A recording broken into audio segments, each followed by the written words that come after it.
the lawlessness, disobedience, hooliganism, and anarchy that we have seen in the streets of many capital cities around the world and the campuses in the United States and beyond have been incredibly alarming.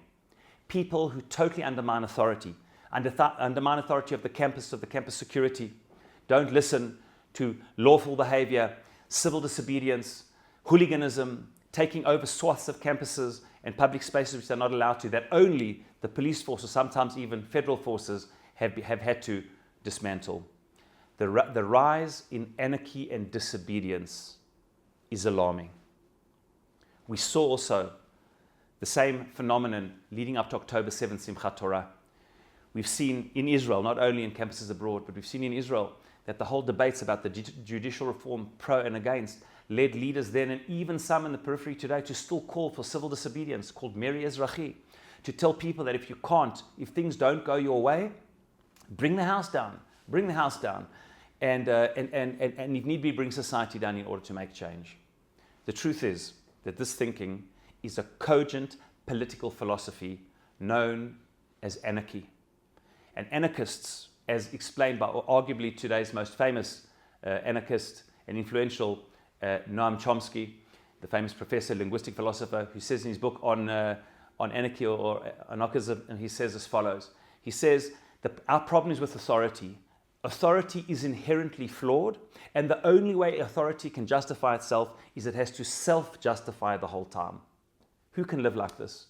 He says if it doesn't self-justify, you have to dismantle it. Those are his words. Can we wake up in the morning as leaders or people who have got any type of authority, and before we've even started, we're undermined and demonized because we have any level of authority? Is that how governments are supposed to run? Indeed.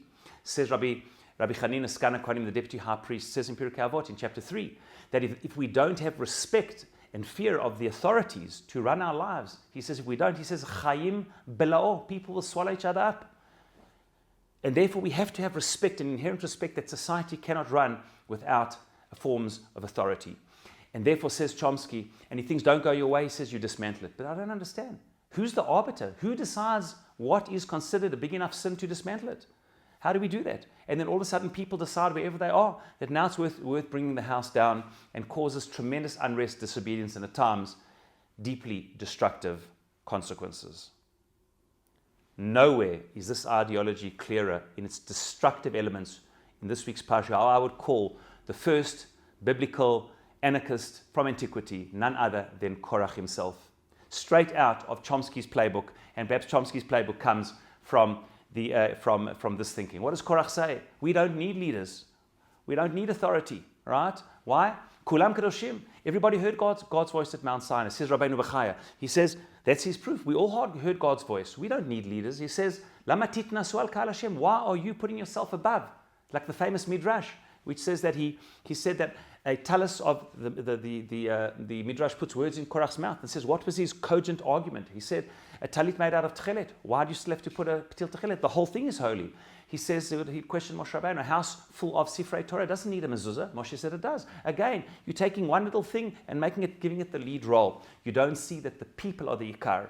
And this was his slogan, and this was his ideology. Of course, he was driven by personal ambition as well, which he never spoke about, and the sages speak about, and the psukim speak about. But he was putting forward an anarchist reality. So much so that two of his ardent followers went even further. Datan and Abiram, who said, when Moshe said, come, I want a dialogue, they said, no dialogue. Get out of here. You didn't bring us to the land, the promised land. You brought us to kill us in the desert. Your intent is to kill us. Imagine saying such a thing about Moshe. Ki tistarer aleinu, gam tistarer, that you're trying to have dominion and authority over us. Lo na'aleh, we're not listening to you. And they even wouldn't give, according to the Midrash, the Kohanim, the gifts of the Kohanim, because they said, we're doing our own thing. Lawlessness, civil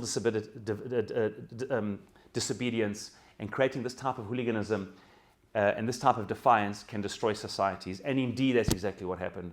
Korach brought destruction on himself and so much of the leadership of the Jewish people because of this overreaching and built on this anarchist, destructive ideology. I want to end and say, democracies today are under threat because even though it's the ruler of the majority, so many democracies that we've seen in France and others around the world are going to the extremes. Strong, hard left, strong, hard right. And the more moderate, unifying verses are ideologies are under threat. The problem is that we start seeing elements of anarchy on the extreme left and extreme right, which we have to be very, very careful of, because ultimately, if one undermines the authority and the foundations of society, it ultimately destroys the functioning of a society, as Korach showed, and endangers the whole enterprise. May we, Bezrat Hashem, follow Moshe Rabbeinu's example and not Korach's, the example of authority, whether it's endowed from above or by the people, to follow that authority, to respect the authority, to respect the rule of law, to respect the governance of the country as well, of the state machinations and establishment, because only that way can life exist the way that it should.